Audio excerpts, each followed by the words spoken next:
Bismillahirrahmanirrahim. Assalamualaikum warahmatullahi wabarakatuh. Alhamdulillahi rabbil alamin. Wassalatu wassalamu ala rasulil mursalin wa ala alihi wa sahbihi ajma'in. Rabbi shrah li sadri wa yassir li amri wahlul 'uqdatam min lisani yafqahu qawli.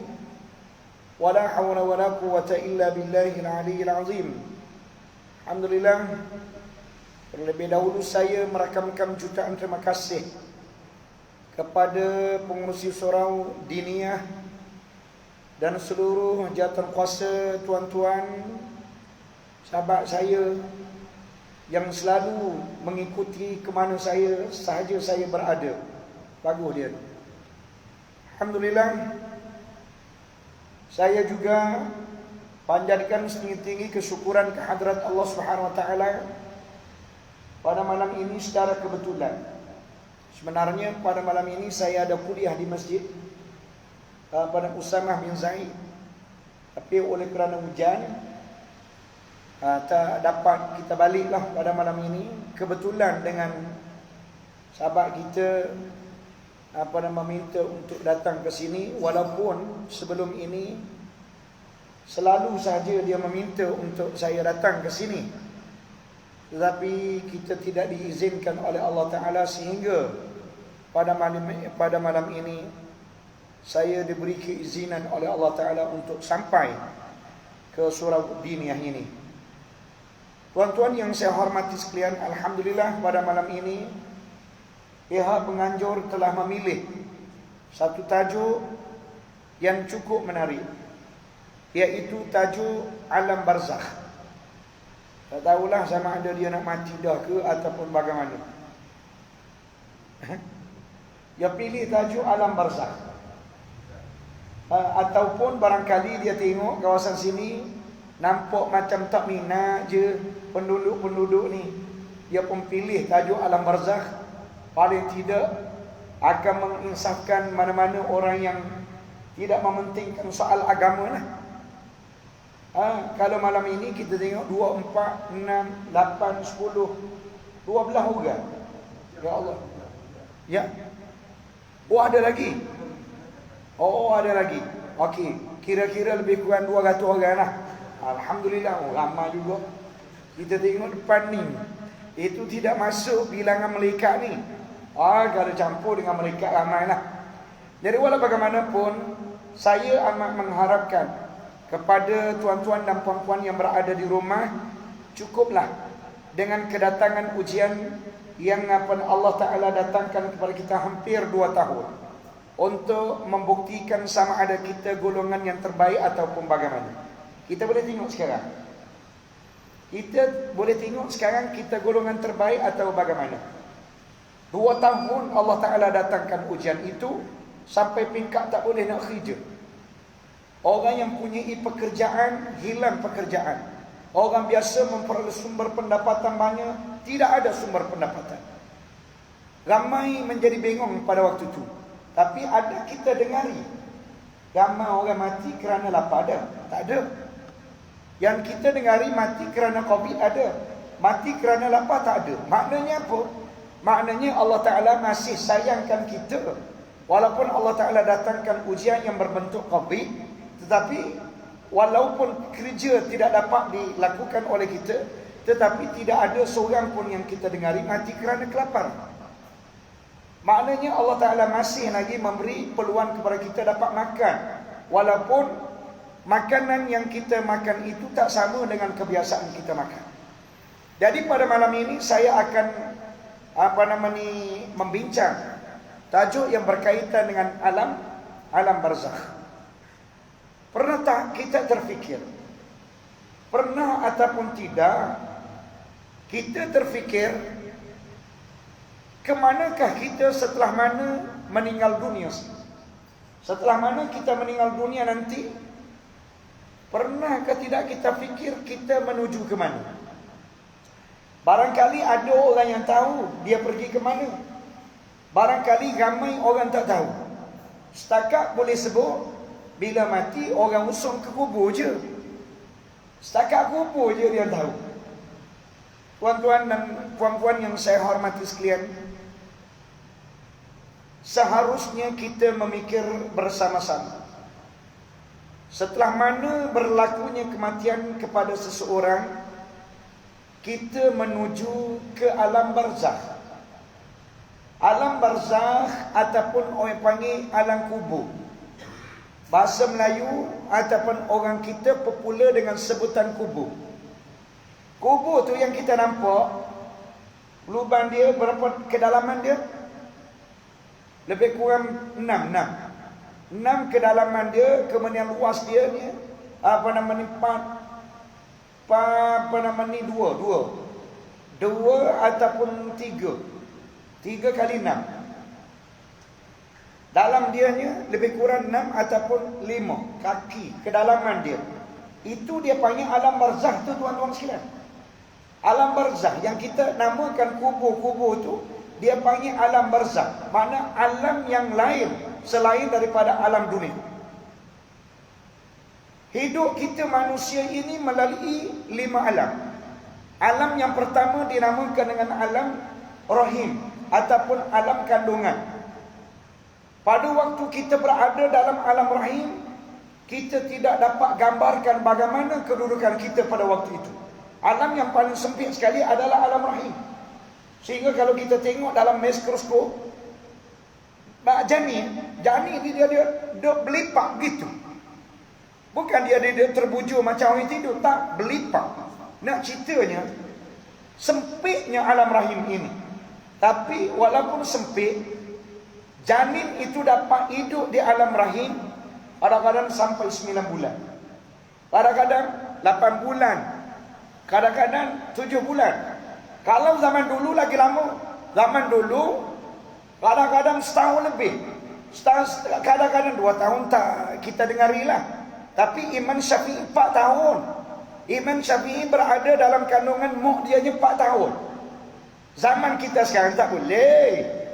Doktor sudah meramalkan berapa lama kandungan bini kita, kan? Kalau lebih sikit, doktor marah selalu. Marah kalau tidak dibawa isteri untuk dipaksa bersalin. Zaman kita sekarang. Mana pun nak ceritanya, selama itu saja kita berada di alam kandungan. Kemudian kita dipaksa keluar berada di alam fana ataupun alam dunia. Alam dunia sekarang ni dia panggil alam yang kedua. Alam dunia ni luas. Sebab itu janin ataupun bayi apabila lahir dia menangis. Dia menangis tanda dia bersyukur kerana dia gembira melihat alam yang kedua merupakan alam yang luas seluas-luasnya. Tapi sayang, seribu kali sayang, di kalangan kita tak memahami erti tangisan bayi itu. Semua merasakan bahawa bayi itu menangis kerana sakit. Bukan. Dia menangis kerana dia gembira berada di alam yang luas. Kemudian daripada alam luas ini, kita disediakan oleh Allah Ta'ala untuk melakukan pelbagai bentuk amal ibadah. Ni sekarang ni. Sekarang ni jangan terlupa, ingat baik-baik. Allah Ta'ala sediakan alam dunia ini untuk kita mencari bekalan. Dengan kita melakukan pelbagai bentuk amal ibadah. Dengan bekalan ini, apabila kita dipaksa berpindah alam yang ketiga, yang dinamakan dengan alam barzakh, maka bekalan itulah yang akan menyelamatkan kita. Sepatutnya begitu kita memahami. Tapi ingat baik-baik, waktu kita ada dalam alam dunia ini, kita digoda, kita dipesong, kita telah dipamerkan oleh 2 musuh utama. Yang pertama syaitan, yang kedua nafsu. Syaitan dengan nafsu ni dia ada bersama-sama dengan kita. Jadi 2 musuh ini memain peranan untuk memesong, untuk mengkabur mata kita, supaya kita tak nampak bekalan yang sepatutnya kita cari. Yang kita nampaknya, kita nak hidup bermewah-mewah. Yang kita nampak, kita nak suka-suka dalam dunia. Kita nak seronok-seronok dalam dunia. Walaupun kita dapat melihat, lepas seorang mati. Lepas orang ni mati. Lepas ni orang ni mati. Kita dapat melihat kematian itu di hadapan mata kita. Dan kita telah diberitahu, setelah mana seseorang itu dimatikan, maka akan terputus segala amal yang dilakukan. Maka pada waktu itu dia akan dipersoalkan terhadap apa-apa yang dikerjakan oleh dia sewaktu dia berada dalam dunia. Kita tahu itu semua, tapi kenapa kita tidak lakukan seperti mana yang kita tahu?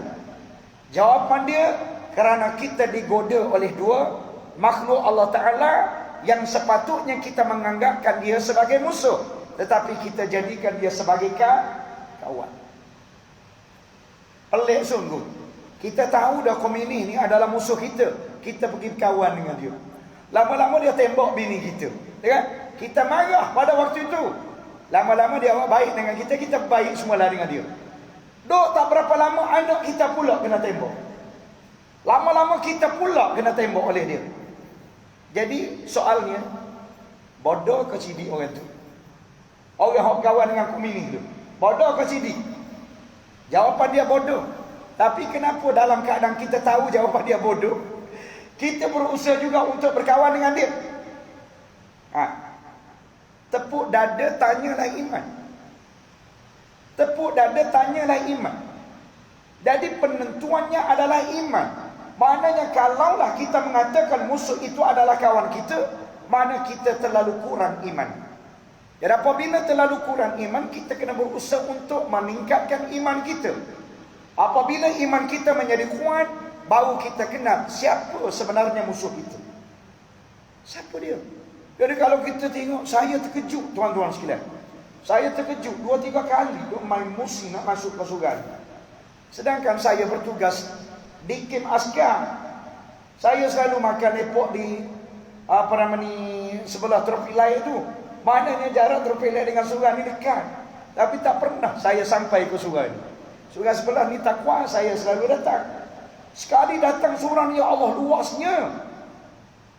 Luas surau ini tuan-tuan sekalian. Ya Allah, kalau dibandingkan dengan surau takwa memang jauh antara langit dengan bumi. Sudahlah luas dengan ekornya, dengan segala kemudahannya. Tengok orang, Allahu Akbar. Sedih selalu tengok orang. Sedih. Sedangkan kemudahan terlalu banyak. Kenapa tuan-tuan sekalian? Tepuk dada, tanya iman. Bukan kita nak mengata kepada siapa-siapa. Kita seharusnya memikirkan, kita sekarang pada bila-bila masa saja akan dipindahkan oleh Allah Ta'ala ke alam yang alam yang ketiga. Sekarang kita berada alam yang kedua. Pada bila-bila masa sahaja Allah Ta'ala boleh memindahkan kita ke alam yang ketiga, yang dinamakan dengan alam barzakh. Baik, alam yang ketiga adalah alam barzakh. Alam yang keempat adalah alam mahsyar. Alam yang kelima adalah alam syaqiyun aw sa'id, iaitu alam celakanya seseorang ataupun bahagianya seorang. Maknanya penentuan sama ada syurga ataupun neraka. Itu alam yang kelima. Ulama lagi, alam yang ketiga, kalau belum lagi kita tempui, alam yang ketiga ni tak berapa lama dah barangkali. Yang lamanya adalah alam mahsyar, lama. Alam sa'id au syaqiyun au sa'id, alam celaka ataupun bahagia, lagi lama. Alam ini lagi lama, tidak ada penghabisan dah. Jadi oleh yang demikian, rakan-rakan yang kukasih sekalian, hendaklah dan sewajarnya pada malam ini kita merenung dengan renungan yang tajam, renungan yang menginsafkan kita.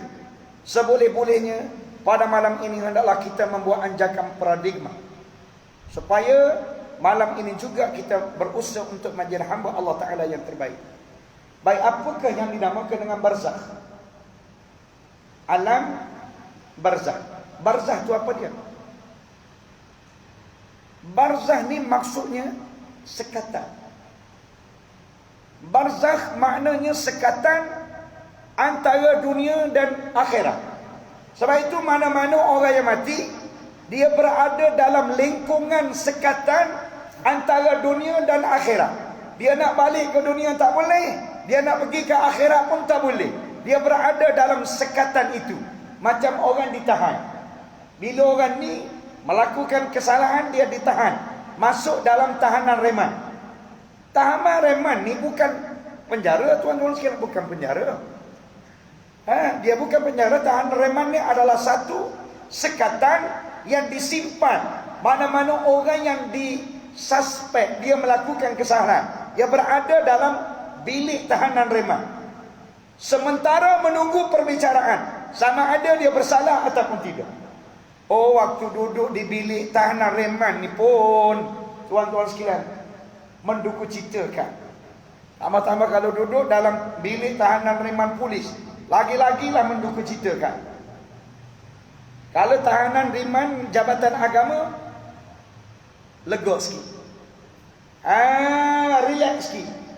Terutamanya satu ketika dulu, bila kerajaan PS memerintah, pada waktu itu Menteri Agama, kan? Menteri Agama, dia jenis orang yang prihatin kepada manusia. Dia minta kepada mana-mana jabatan agama, hendaklah melayani mana-mana orang yang ditangkap ini dengan layanan keprimanusiaan. Sebab apa? Sebab belum tentu lagi dia bersalah. Bila belum tentu lagi dia bersalah, tolong layan dia dengan layanan yang istimewa. Jangan jadikan bilik tahanan reman itu sebagai lokap. Jangan. Maknanya pada waktu itu, apa namanya kita kata apa ni? Grill ni. Grill yang kita grill sekeliling kena buang. Lepas tu bawah ni yang kita apa namanya semi, jangan. Kena ada kapet. Kena adakan apa namanya sejadah untuk dia solat. Disediakan beru gigi untuk dia gosok gigi. Disediakan apa namanya sabun untuk dia mandi. Disediakan tuala. Dijamun makan dia. Sebab belum tentu lagi dia bersalah. Jadi sebab itulah, mana-mana orang yang ditangkap oleh pihak penguasa agama ni, dia jadi seronok. Dia jadi seronok, tak timbul ketakutan. Kenapa? Sebab ialah sebelum ni dia jahat. Bila masuk dalam tu, dilayan dengan layanan istimewa kan? Nasib baik. Tapi kalau masuk tahanan lokat yang lain, mampu. Masuk situ memang ibarat kata nyawa di ujung tanduk dah. Belum lagi didapati bersalah, tapi oleh kerana environment, persekitaran pada waktu itu cukup menggerumkan. Apatah lagi lain-lain apa namanya lokal. Baik tuan-tuan dan puan-puan yang saya hormati sekalian, manusia yang singgah di alam barzakh ni, mana dengan arti kata orang yang dimatikan oleh Allah Ta'ala ni semenjak bila? Orang yang singgah, dia panggil istilah singgah, maknanya orang yang berhenti sekejap. Di mana? Di alam barzakh. Semenjak bila? Adakah Sairwan ni ataupun semenjak dulu-dulu lagi? Yes.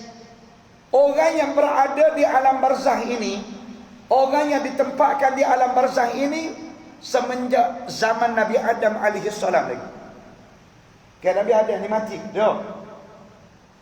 Mati kan? Maknanya semenjak Nabi Adam alaihi salatu wassalam. Maknanya apa? Maknanya walaupun nama tempat persinggahan yang sementara, kita sebut alam barzakh ni adalah alam persinggahan yang sementara. Bunyi pendek je, bunyi sekejap je sementara. Tapi tuan-tuan dan puan-puan yang saya hormati sekalian, ingat walaupun disebutkan sementara, tetapi waktunya cukup lama dan cukup panjang. Cuba kita tengok. Yang pertama, cuba kita tengok umur Nabi Adam. Umur Nabi Adam, tuan-tuan sekalian, khilaf ulama. Ada ulama menyebutkan sebahagian daripada riwayat mengatakan umur Nabi Adam ni 100 tahun. 1000 tahun. Allah, lamanya 1000 tahun pada waktu Nabi Adam berada di alam dunia. Ada riwayat mengatakan umur Nabi Adam ini antara 900 hingga 950 tahun hingga 1000 tahun. Maknanya Amanam tidak menemui satu jawapan yang tepat. Cuma dia kata lingkungan 950 tahun sehingga 1000 tahun. Maknanya mudah kita cakap 950 tahun. Lama ke pendek? Lama. Baik tuan-tuan dan puan-puan, jarak nak minum air lengkap dulu.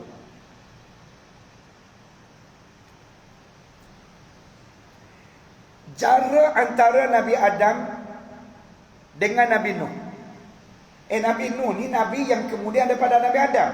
Mula-mula Nabinya adalah Nabi Adam. Jarak antara Nabi Adam dengan Nabi Nuh 1000 tahun. 1000 tahun. Maknanya kata kalau umur Nabi Adam ni 1000 tahun, daripada 1000 tahun umur Nabi Adam nak sampai ke lahirnya Nabi Nuh 1000 tahun pula. Maknanya 2000 tahun. 2000 tahun. Baik. Nak lahirkan Nabi yang berikutnya, jarak yang begitu lama. Kita tengok pula Nabi Zakaria. Nabi Zakaria ni Nabi yang dekat-dekat last dah. Sebelum kebangkitan Nabi kita Muhammad sallallahu alaihi wasallam. Nabi kita Muhammad telah wafat, meninggalkan kita. Sekarang 1434. Ya betul, 34 dekat. 1434. Itu diambil kira waktu Nabi berhijrah ke Madinah. Maknanya waktu umur Nabi menjadi Nabi. Nabi menjadi Nabi umur dia 40 tahun bang. Bukan kata Nabi lahir jadi Nabi selalu. Umur Nabi menjadi Nabi umur 40 tahun. Lepas tu Nabi berada di Mekah 13 tahun. Nabi berhijrah ke Madinah. Baru dia ambil kira tahun hijrah. Waktu Nabi berhijrah ke Madinah. Maknanya kira-kira bukan 1434. Nah, mana lebih kurang 2000 tahun dah Nabi meninggalkan kita. Baik, Nabi Zakaria. Nabi Zakaria dia berdoa kepada Allah Ta'ala. Nabi Zakaria memohon kepada Allah Ta'ala inginkan Suria. Pada waktu usia dia, tuan-tuan sekalian, usia Nabi Zakaria pada waktu itu 99 tahun. Ada ulama mengatakan umur Nabi Zakaria pada waktu Allah Ta'ala beri anak pada dia, umur dia 120 tahun.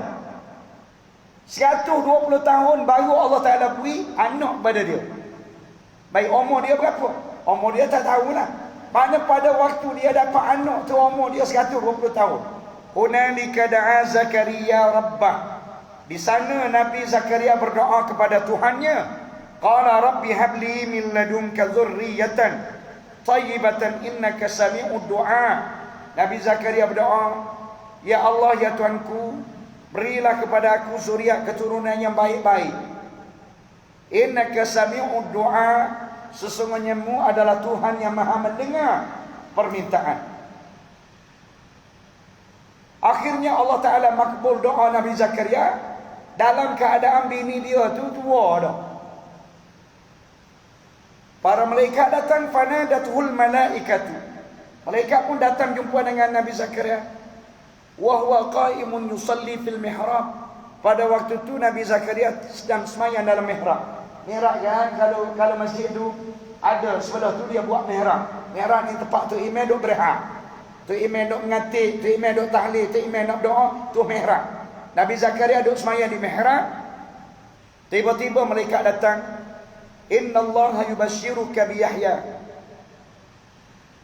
Kata malaikat, hei Zakaria, Allah Ta'ala menyampaikan berita gembira kepada kamu. Apa berita gembira? Yubashiruka bi Yahya. Mu akan mendapat anak. Malaikat ni beritahu pula, bukan setakat mu dapat anak semata-mata. Musaddiqan bi kalimatin minallahi wa sayyidan wa hasuran wa nabiyyan minas salihin. Anakmu akan jadi orang besar. Anakmu akan menjadi ketua orang, dan anakmu akan jadi nabi di kalangan orang-orang yang baik. Ya Allahu Rabbi. Mana berita gembira demi gembira, banyak kegembiraan yang diperolehi oleh Nabi Zakaria. Setelah mana berapa lama dia berdoa? Berapa lama Syekh Nabi Zakaria berdoa? Kita ni berdoa 10 hari, minta apa yang kita nak. Bila Allah Ta'ala tak beri, kita mecak tu. 10 hari berdoa. Nabi Zakaria ratus-ratus tahun berdoa, baru Allah Ta'ala berkenan. Sedangkan ini Nabi, orang yang dekat dengan Allah Ta'ala pun dilambatkan pemberian. Apatah lagi kita yang bukan Nabi. Kalau Allah Ta'ala lambat untuk memberi, memang patutlah. Tapi tak. Kalau kita tengok Dalam keadaan kita bukan Nabi, orang yang jauh dengan Allah, banyak maksiat, banyak dosa yang kita lakukan, kebanyakan doa kita Allah Ta'ala beri mudah. Allah Ta'ala beri dalam tempoh yang begitu cepat. Kadang-kadang Allah Ta'ala beri lebih daripada apa yang sepatutnya, kan? Inilah yang menyebabkan kita cepat menjadi hamba Allah Ta'ala yang sombong, menyebabkan kita menjadi hamba Allah Ta'ala yang kufur. Kenapa? Sebab pemberian Allah Ta'ala kepada kita tidak setimpal dengan kerja yang kita lakukan. Baik tuan-tuan dan puan-puan yang saya hormati lagi kasih sekalian, keadaan manusia di alam barzakh. Tadi kita menceritakan barzakh, alam barzakh ni adalah satu sekatan antara dunia, maksudnya nak balik ke dunia tak boleh, dan sekatan antara akhirat. Nak pergi ke akhirat pun tak boleh. Mana dia duduk tengah-tengah situlah. Ni sekarang hak mati-mati dah tu. Start daripada Nabi Adam dulu sampai sekarang. Sebab itulah dia kata walaupun alam ini adalah alam yang sementara, kadang-kalanya ia adalah masa yang begitu lama. Cuba kita kira datuk kita mati dengan waktu dia hidup dalam dunia. Cuba awak balik ni tanya mak awak, mak, mak pada atuk kita waktu dia meninggal dulu umur dia berapa? Mak kita pun kira-kira atuk dulu waktu dia meninggal umur dia 55. Baik, sekarang berapa dah sekarang? Semenjak atuk tu meninggal dunia sampai sekarang. Oh, sekarang ayahmu pun umur 75 dah. Lepas tu ayahmu dengan atuk siapa dia dulu keluar? Ayahmu dengan atuk siapa dia dulu keluar? Takkanlah ayahmu dulu keluar. Sudah tentulah atuk keluar dulu. Maknanya kalau ayah 75, atuk lebih lagi lah. Maknanya apa? Maknanya atuk hidup dalam dunia 55 tahun. Atuk sekarang berada di alam barzakh barangkali 100 tahun tu. Baik, apa kata kalau atuk tu kena seksa oleh Allah Ta'ala? Kalau atuk tu kena seksa oleh Allah Ta'ala bagaimana? Kita kena seksa sakit seminggu pun bengong dah. Bengong menyumpah habis. Dengan bini yang kena sumpah, dengan anak yang kena sumpah, dengan jiran yang kena sumpah. Kenapa? Tak boleh tahan kesakitan yang kita alami. Ini di alam barzakh. Orang tak dengar kita menjerit meraung, kita memekik. Orang tak dengar. Dan kalau kita gembira pun orang tak dengar. Kalau kita gembira tak apalah orang tak dengar. Sebab kita seronok. Yang memekik meraung ni, yang sakit ni, yang kita mengharapkan orang di daratan ini menghantar pahala-pahala. Yang kita harap kepada orang di daratan ini mendoakan supaya Allah Ta'ala mengangkat segala siksaan yang terkena pada kita. Allahu Akbar. Inilah tuan-tuan sekalian sebab kita mengajar pada malam ini untuk memberi kesedaran kepada kita masing-masing. Jangan kita suka-suka melakukan kejahatan. Kalau kita lakukan kejahatan, kita cepat-cepat bertaubat kepada Allah Ta'ala. Baik, soalannya, bagaimana keadaan manusia di alam barzakh? Ulama mengatakan orang yang berada di alam barzakh, mereka dapat melihat alam dunia. Mak kita yang mati tu, dia dapat tengok anak dia buat apa dia. Dia dapat tengok tok laki dia menikah dengan siapa tu. Ataupun dia mati tu katakanlah bini, apa nama dia, ataupun suami yang mati. Dia tinggal bini dia muda comel. Dia tengok bini dia nikah dengan orang lain dah. Umur dia besar, molek rumah besar. Naik hari ni semayang jak, esok mati. Dia tengok rumah ni didatangi oleh lelaki yang baru. Dia nak buat bagaimana? Dia nak menjerit, nak memekik, nak memberitahu kepada bini dia tak dengar-dengar pun. Bini dia 4 bulan 10 hari pada waktu berada dalam edah, ingat lagi kepada arwah dia.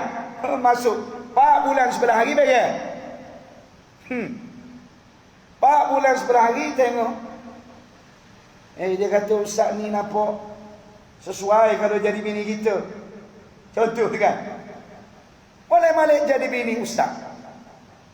Gelepar tu lelaki. Tu lelaki kata gila sungguh. Aku nak menyiapkan rumah ni makan masa 20 tahun. Bekerja keras. Orang lain tidur, aku tak tidur. Nak kumpul duit. Boleh-boleh rumah aku siap. Mu bawa lelaki ni masuk. Ada bini dia dengar? Tak dengar. Tak dengar.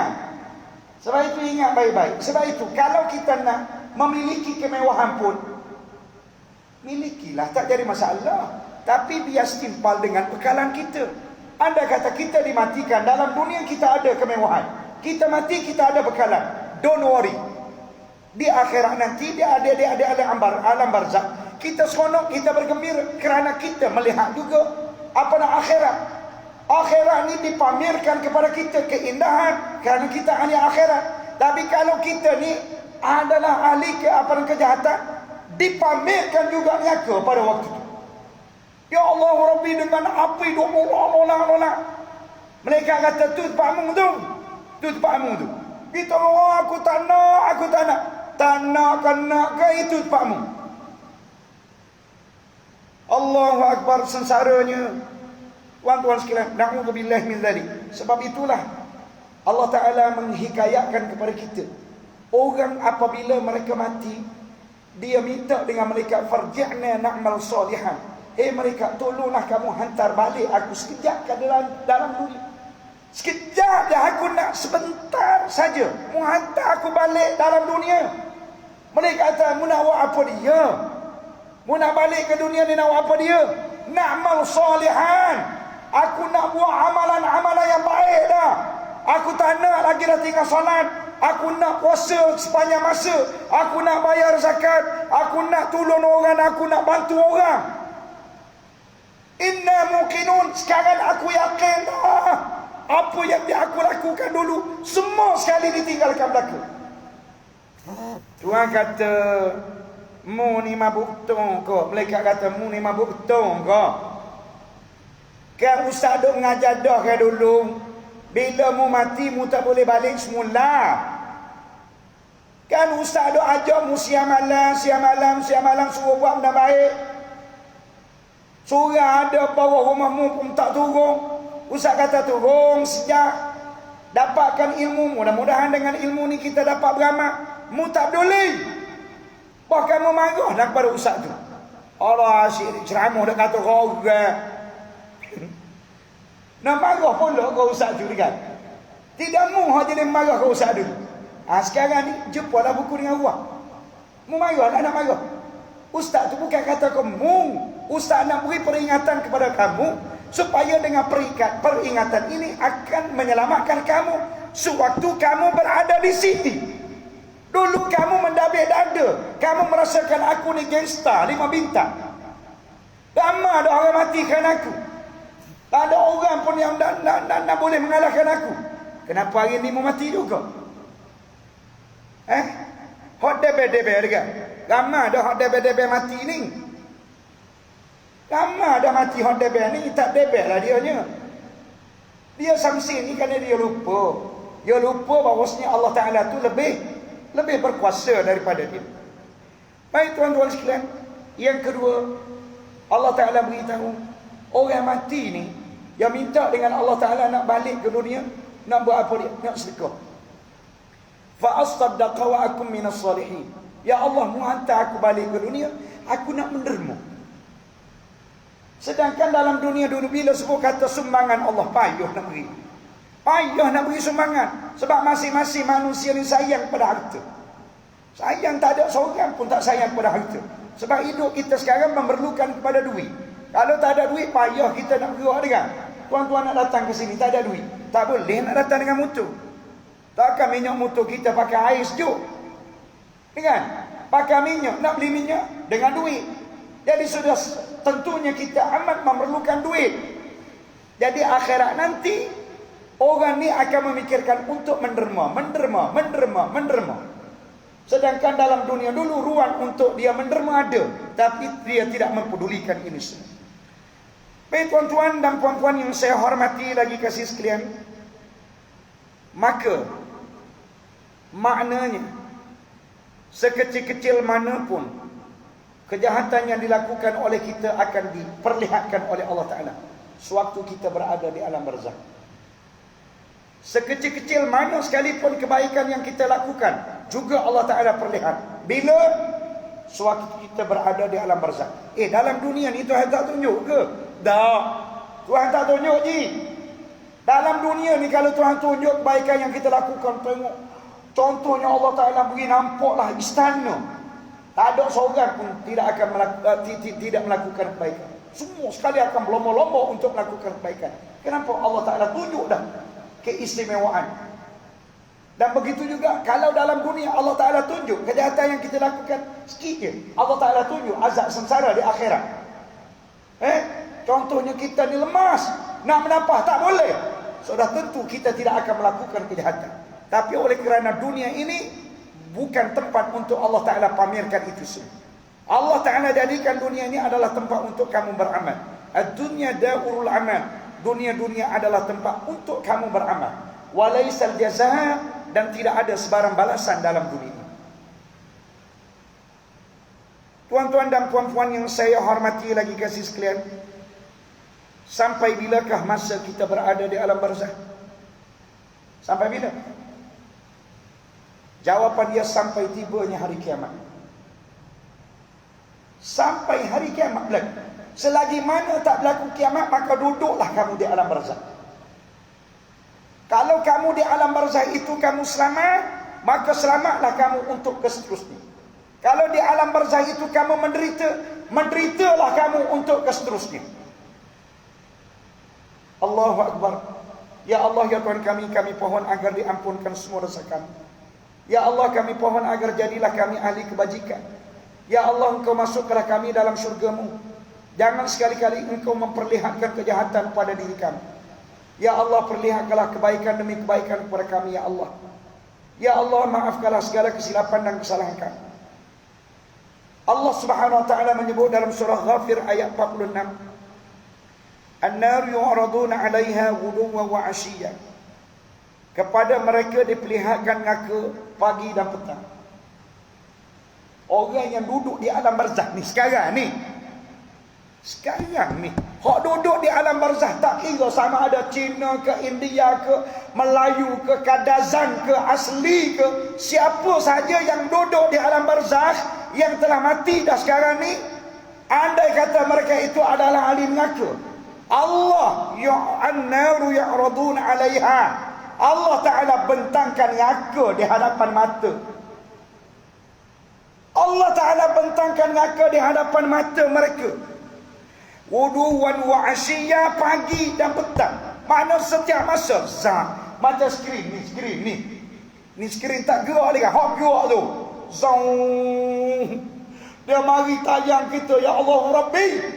Sekali tayang menakutkan, 2 kali menakutkan, 3 kali menggerungkan. Tuan-tuan sekalian, tolong ambil peduli kan? Bila orang baca ayat-ayat ni, tolong kita berasa takut-takutnya aku.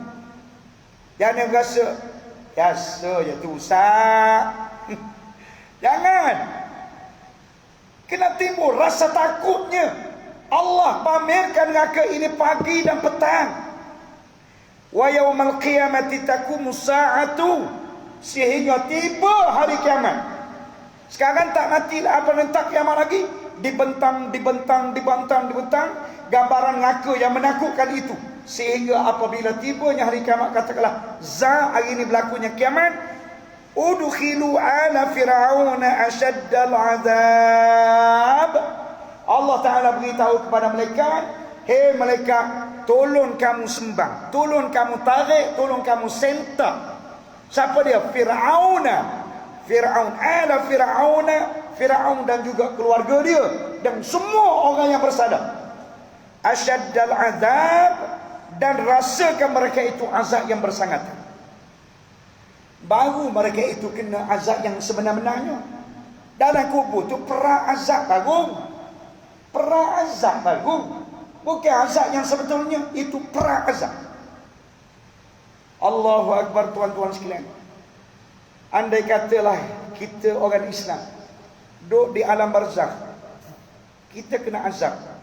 Kita ada kawan-kawan kita ni, kita berkawan dengan kawan-kawan kita.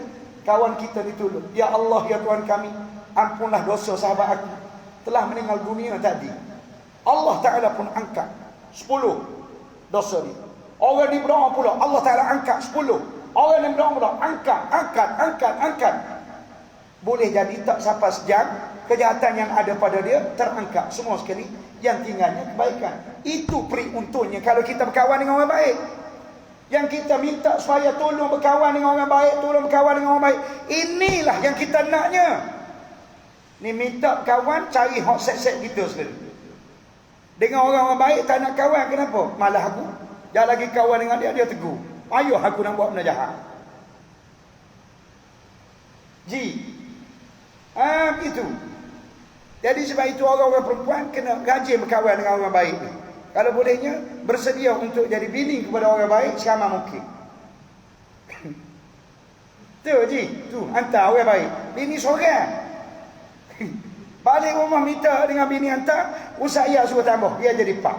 Kenapa? Jadi kalau pak, kena semelih dia kata. Bini dia nak beri saya tu, bini dia. Tapi tak boleh sebut poligami, marah lalu dia kan.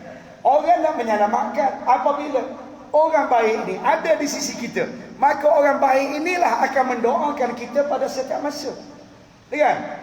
Orang puan dengan cerita ni marah lalu. Dia kata saya ni ceramah apa-apa pun mesti ada tajuk poligami. Sekarang kita ceramah bab alam barzah, masuk juga poligami. Itu kadang-kadang dia tak faham. Kita nak cerita tentang kebaikan. Kita nak cerita supaya kebaikan yang ada pada orang baik ini terkena kepada kita. Saat mana? Saat kita amat memerlukan. Amat memerlukan. Ketika mana kita tak perlu, tak apalah. Ketika kita memerlukan, sudah tentu kita memerlukan pertolongan orang. Bagi mereka yang berbuat dosa, mereka akan mendapat seksa dalam kubur. Azan dulu. Ke terus? Terus. Okey, bagi mereka yang berbuat dosa, sewaktu mereka berada di alam kubur lagi, mereka akan diseksa. Sebab itulah rakan-rakanku yang kukasihi sekalian, Nabi SAW pernah berdoa, Allahumma inni a'udzubika min azabil qabri. Kan? Kita selalu dengar apabila orang mati kita doa yang Allahumma inni a'udzubika min azabil qabri. Ya Allah, ya Tuhan kami, aku minta perlindungan daripadamu daripada siksaan kubur. Wa min azabin nar, dan aku minta perlindungan daripadamu daripada siksa api neraka. Siksa kubur pun kita tak nak, apatah lagi siksa api neraka lagi-lagi tak nak. Nabi mengajar kita supaya memperbanyakkan dan mengerat mungkin untuk kita mendoakan doa-doa ini. Mintalah dengan Allah Ta'ala, mudah-mudahan Allah Ta'ala selamat kita. Kemudian ulama mengatakan mati adalah satu perpindahan. Ingat baik-baik. Apabila Allah Ta'ala nak memindahkan kita daripada alam dunia, pindah kepada alam apa? Alam apa? Alam kubur ataupun alam barzah, dengan cara Allah Ta'ala mati, baru boleh pindah. Kalau orang tu tak mati boleh pindah? Siapa dia sanggup? Anta sanggup hidup di kubur? Tabak lillah tak sanggup. Saya sendiri hidup main di kubur pun tak sanggup. Turun duduk dalam kubur sekejap nak ceramah kan? Saya buat rakaman tu, ada orang duduk di atas tu, member kita ada 2-3 orang duduk teman kita. Kalau tinggal kita seorang, tabak lillah tak duduk. Takut pala, walaupun kita bukan orang tutup pun kubur tak tutup, duduk sekejap takut. Baik, caranya Allah Ta'ala nak memindahkan kita daripada alam dunia ke alam barzah, Allah Ta'ala mati. Jadi sebab itu ulama mengatakan mati-mati itu adalah perpindahan yang dipaksa oleh Allah Ta'ala untuk orang ni kena terima hakikat. Kalau tidak, kalau suruh dia memindah, tabadillah, secara sukarela dia tidak akan berpindah. Tapi apabila Allah Ta'ala mati, walaupun saya yang bini ni, betul? Oh, bini ni saya, kata laki dia. Tahu-tahu tu laki dia meninggal, adakah dia sanggup letak di rumah tu?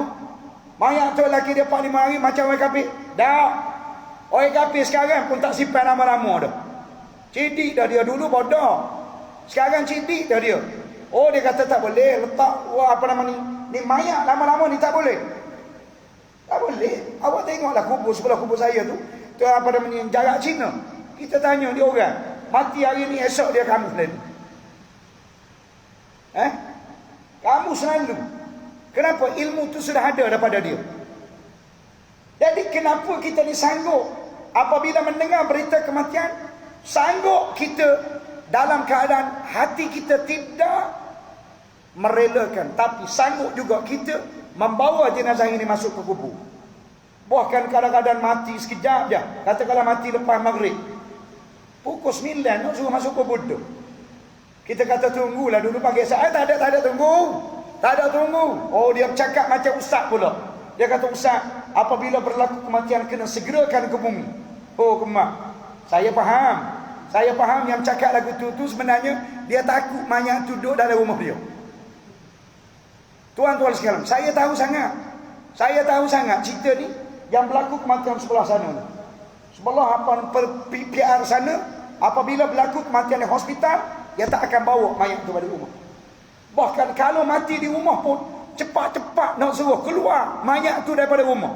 Kenapa? Tak boleh nak tidur mayat tu dalam rumah ni. Tetapi oleh kerana kita ada aturan. Aturan kita kubur kita jam 6 petang tutup. Bila berlaku kematian 5:30 petang, memang mungkin kena tunggu esok. Tunggu esok lah mu. Baru proses untuk pemandian dan juga kapan serta ke bumi. Oh, ada 2-3 jenazah Melayu. Nak juga. Sampai satu cerita tu tuan-tuan sekalian. Kita tak nak sebutlah kawasan mana-mana. Cuma kawasan dekat sini. Jam 4 pagi.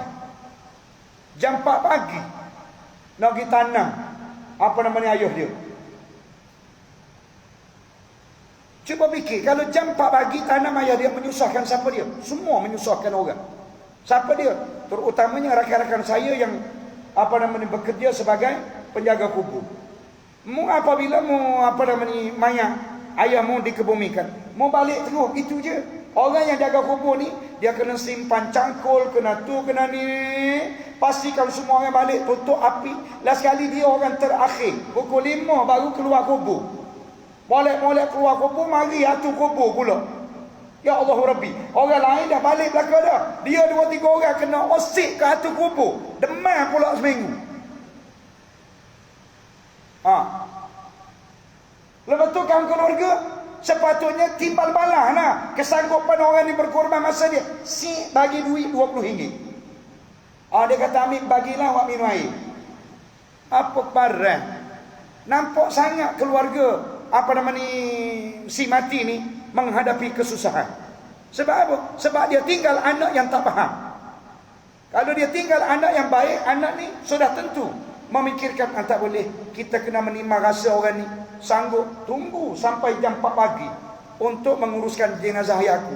Dan duit yang ayah aku tinggal ni, duit ni bukan menjadi hak aku lagi, selagi mana tidak diuruskan untuk semua urusan-urusan yang berkaitan dengan kematian dia. Tapi apabila kita tinggal anak yang tak bagus, anak melihat bahawa duit yang ada ini aku punya. Jadi tak sangguplah dia nak beri banyak-banyak kepada orang. Takut duit itu menjadi sedikit. Baik tuan-tuan dan puan-puan yang saya hormati sekalian, Ibnul Qayyim menyebut dalam kitab dia Ar-Ruh. Nama kitab Ibnul Qayyim, nama dia kitab Ar-Ruh. Kitab yang membicarakan soal ruh-ruh. Ibnul Qayyim kata, kena ingat, rakan-rakanku yang ku kasih sekalian, malam ni saya buat live. Saya buat live selalu setiap maghrib dengan subuh. Jadi mana yang belajar pada malam ini bukan tuan-tuan saja, ni ramai. Ibnul Qayyim menyebut dalam kitab dia Ar-Ruh, dia kata apa? Dia kata roh ni, roh yang hidup di alam kubur tu. Hak mati tu apa dia? Hak kita tengok mati tu roh ke jasad? Hak mati tu jasad, roh tak mati. Cuma Allah Ta'ala keluarkan roh daripada jasad, maka kita panggil matilah orang tu. Hari ni kita hidup sebab apa? Roh ada dalam tubuh kita. Apabila roh diasingkan daripada tubuh, maka orang panggil mati. Baik, sewaktu roh berada dalam kubur, Ibnul Qayyim kata roh terbagi kepada dua.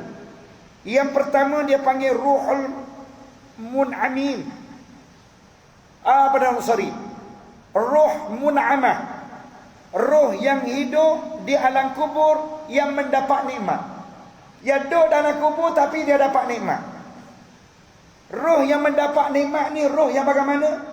Roh yang apabila disoal oleh muka nakir, dia boleh jawab. Man rabbuka? Allahu Rabbi. Siapa Tuhanmu? Allah Tuhan aku. Wa man nabiyyuka? Siapa nabimu? Muhammadun nabiyyi. Muhammad nabiku. Wa ma dinuka? Apa agamamu? Al-Islamu dini. Islam adalah agamaku. Atau roh tu dia panggil roh mun'amah. Roh yang duduk dalam kubur memperolehi nikmat. Ya Allahu Rabbi. Malaikat ni apabila selesai soal jawab, semua soal jawab yang ditanya oleh malaikat dijawab oleh roh itu.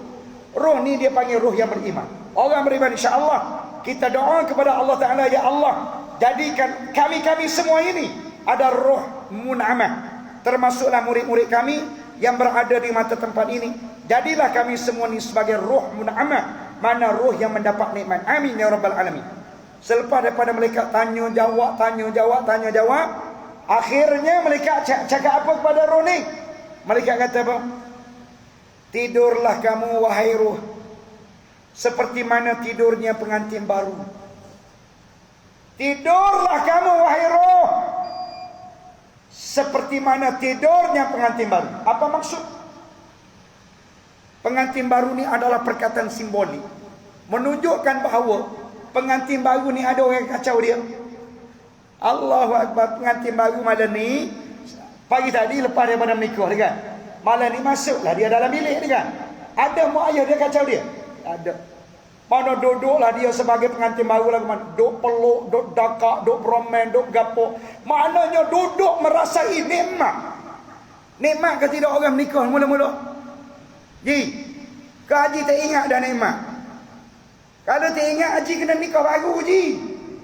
Baru ingat balik nikmat tu.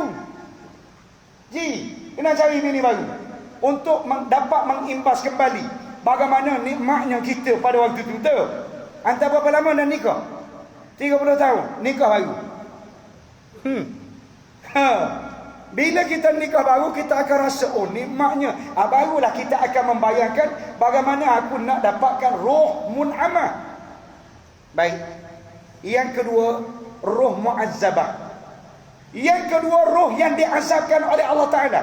Siapa dia roh mu'azzabah ni? Roh mu'azzabah ni, roh ni dalam kubur apabila ditanya oleh malaikat tak boleh jawab. Man rabbuka? Siapa Tuhanmu? Tak boleh jawab Tuhan aku. Sebab dalam dunia dia tak semayang. Orang tak semayang confirm dia tak boleh jawab Tuhan dia Tuhan kita. Dalam dunia zakat kalau bayar pun tak cukup. Dalam dunia tak tutup aurat. Dalam dunia banyak kejahatan-kejahatan. Dalam kubur, roh ni mula-mula masuk kena ada. Kenapa? Mula-mula kubur dia disempitkan oleh Allah Ta'ala sesempit-sempitnya, sehingga tulang belulang ni akan menjadi rapat, menjadi bersilang antara tulang dengan tulang, kanan dengan tulang kiri. Kemudian dipukul, dipalu. Setiap kali pukulan ini tenggelam masuk dalam tanah, dicungkil kembali oleh malaikat, dipukul, kemudian dipukul, sehingga bila? Sehingga sampai bila-bila. Sehingga bila? Sehingga ada orang di daratan ini menghantar pahala bagi pihak ini. Sebab itu, Ji, janganlah kita nak hantar pahala ni malam Jumaat. Ni malam Jumaat baru kita nak buat baca Yasin, nak buat tahlil. Kita kena buat semua. Tapi alhamdulillah bagus hantar. Hantar semua bagus. Kenapa? Hantar datang solat, pahala akan dapat kepada mak ayah kita yang mati. Hantar doa, pahala dapat every day, every time akan dapat. Yang saya sebut tu yang tak datang. Yang tak datang kemudian tak solat, yang tu balik awal.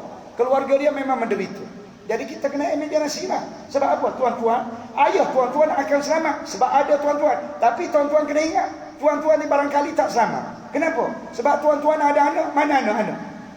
Anak tuan-tuan tidak berada di tempat tuan-tuan berada. Kalau sekiranya dengan amalan kita ni mencukupkan kita, menyelamatkan kita akhirat, don't worry. Takut dengan amalan kita tak cukup di akhirat, kita harap kepada anak, balik awal lah. Moga anak kita malam ni pun tak ada.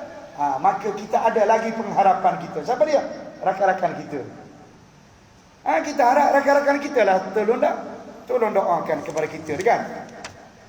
Baik, Nabi SAW menyebut al-kayyisu man dana nafsah. Orang yang cerdik, Nabi katakan. Siapa dia orang yang cerdik? Nabi kata man dana nafsah orang yang selalu berusaha untuk mendekatkan diri dia kepada Allah Ta'ala. Wa amila lima ba'dal mauti, dan dia selalu beramal amalan-amalan yang memberi keuntungan dia selepas daripada mati. Itu orang yang cerdik. Wal ahmaku, adapun orang yang bodoh, kata Nabi, man atba'a nafsahu hawaha, orang yang selalu mengikut hawa nafsu. Wa tamanna 'ala Allahil amaniyah, dan dia selalu menaruh harapan tinggi kepada Allah Ta'ala. Tak apa, aku tak semayang jemaah pun, Tuhan boleh maafkan aku.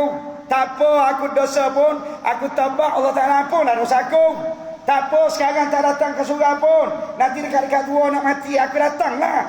Sedap dah mai, tak apa. Sekali turun rumah, naik motor, berlanggar dengan kucing, mati tu. Baru tak apa dekat. Ingat baik-baik, sebab kita tak tahu bila berlakunya kematian ini. Tuan-tuan dan puan-puan yang saya hormati sekalian, sekadar itu dulu yang dapat saya sampaikan pada malam ini berkaitan dengan alam barzakh. Mudah-mudahan kita dilindungi oleh Allah Ta'ala daripada sebarang kesusahan. Bismillahirrahmanirrahim. Alhamdulillahi Rabbil Alamin. Wassalatu wassalamu ala Rasulillah wa ala alihi wa sahbihi ajma'in.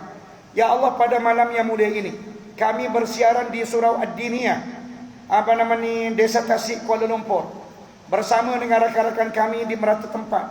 Amat mengharapkan kepadamu agar semua dosa-dosa kami yang kami lakukan sepanjang kami berada di dunia yang fana ini, sehinggalah di saat ini diampunkan olehmu dengan sebaik-baik keampunan.